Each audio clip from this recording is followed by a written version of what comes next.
Ah ouais, tu veux foutre la merde. Piment Cabri.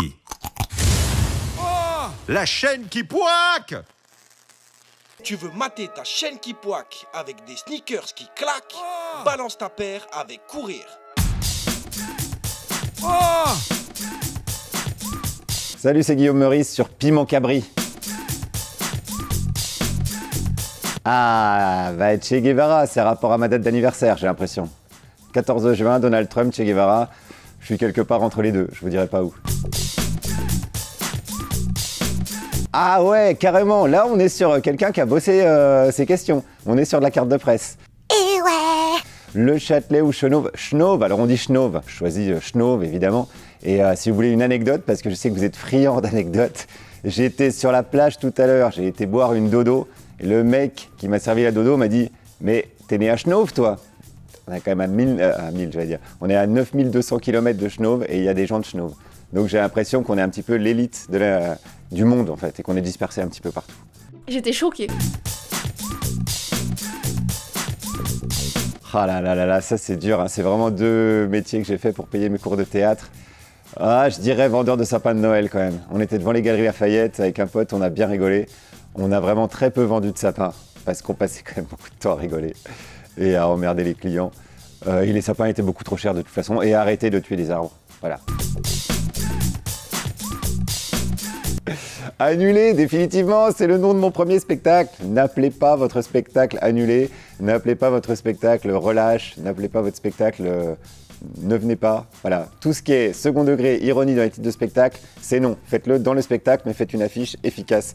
C'est mon conseil d'ancien combattant. FBI, fausse bonne idée.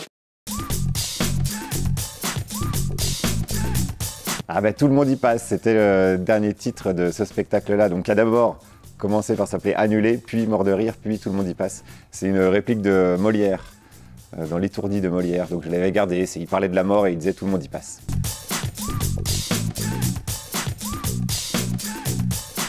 Ah bah alors là, je dis les deux, évidemment les deux, puisque c'est la même chose, je fais des chroniques sous forme de micro-trottoir. Donc j'aime bien les deux, j'avoue que j'aime bien aller discuter avec des gens au hasard, l'exercice me plaît énormément d'arriver dans un endroit, que ce soit un marché ou l'Assemblée nationale, et aller poser mes petites questions, j'aime bien. Et puis j'aime aussi bien la phase d'écriture, me poser derrière mon ordi, réfléchir à des blagounettes, donc les deux. Est-ce que déjà vous pouvez me dire ce que c'est la GovTech? Parce que moi je suis nul en... C'est la technologie dans les gouvernements. Ah, bah, c'est facile ça. France Inter, parce qu'il y a moins de pubs. Déjà, voilà, vive l'audiovisuel public, pendant qu'il est encore là. Il y a des gens illustres qui sont passés par cet hémicycle. Victor Hugo, Jean Jaurès, Simone Veil, Manuel Valls, Aurore Berger. Alors c'est sûr que dit comme ça, on a un peu l'impression de regarder un accident de bagnole au ralenti.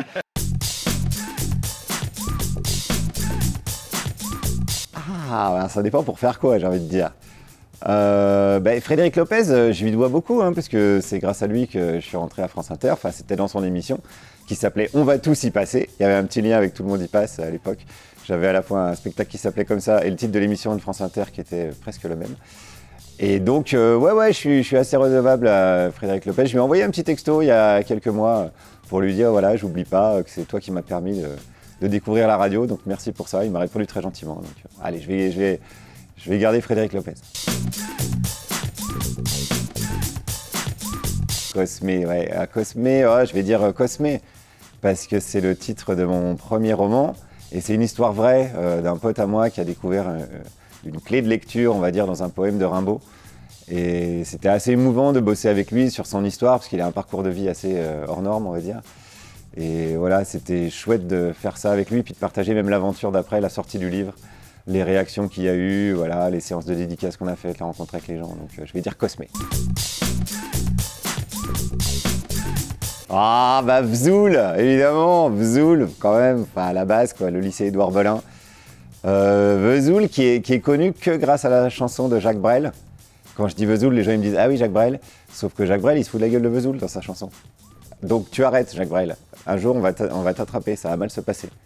T'as voulu voir Vesoul et on a vu Vesoul.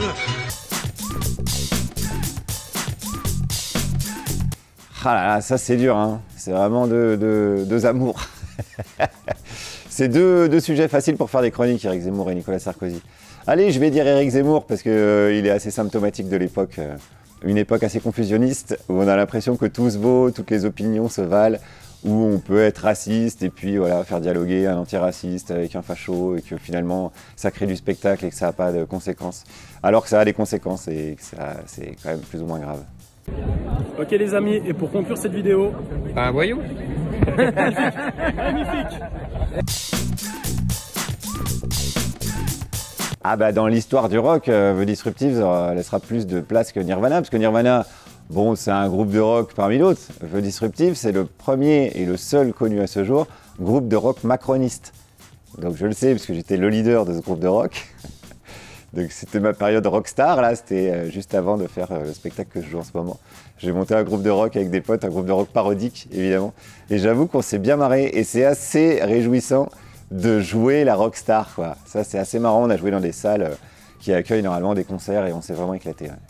C'est que vous, partout, vous alliez le faire gagner, parce que c'est notre projet. Ah bah je fume pas du tout, donc ça c'est facile. Boire, ouais, du bon rhum là, putain vous avez du rhum qui tabasse, on a l'impression que c'est du rhum avec une batte de baseball qui rentre dans ta tête comme ça et qui t'éclate. Et tu le sens bien le lendemain matin, ouais.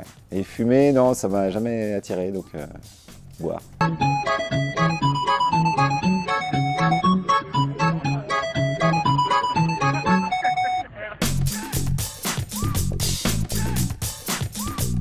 Ah, jouer un one-man show, je dirais quand même, parce que c'est quand même très plaisant. Le rock, enfin la musique en règle générale, il y a une discipline à avoir, une rigueur à avoir, même si des fois ça paraît pas. Qu'on n'a pas un one-man show. C'est-à-dire qu'en one-man show, je peux improviser s'il se passe un truc dans la salle, je peux faire 10 minutes dessus, ou si quelqu'un va pisser, ou s'il y a une merde technique. Quand on est dans un morceau, qu'on joue avec des musiciens, ou même, je dirais même une pièce de théâtre, quand on joue, voilà, c'est une sorte de partition, une pièce de théâtre, quand on joue sa partition, eh ben, on peut pas trop se permettre de faire ce genre de choses. Donc le one-man show, pour moi, c'est vraiment la liberté, et ça me plaît bien, ouais. Peut-on rire de tout? Doit-on rire de rien? Avec qui? Dans quelle position? Mon croupion, est-ce de l'aile ou de la cuisse picousée? Bref, est-ce que mon cul, c'est du poulet aux hormones? Ah, je vais dire secours populaire parce que j'ai plein d'histoires avec le secours populaire, avec un pote qui s'appelle Stan, qui est humoriste.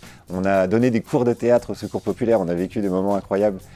Où on faisait faire des impros, aller sans-abri, enfin bon, c'était vraiment des rencontres de fous. Et donc j'ai une affection particulière pour le secours populaire. Ouais.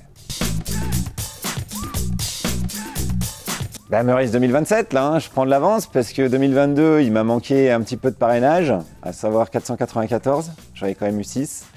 Donc je me suis dit, je vais m'y prendre dès maintenant, il me reste 4 ans. Le truc qui est un peu chiant, c'est qu'il y a des municipales en 2026, donc ça va peut-être un petit peu changer la donne.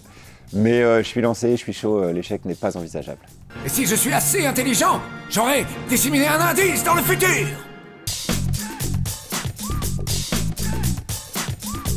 Ah ouais, tu veux foutre la merde. Alex Vizorek, c'est mon copain de partout et de toujours. Et c'est même grâce à lui que je fais ce genre de chronique aujourd'hui. C'est lui qui a eu l'idée de me dire prends un micro et va interroger des gens parce qu'il savait que j'aimais bien les débats, faire chier le monde, voilà, que j'aimais bien voilà, faire preuve de répartie et d'insolence.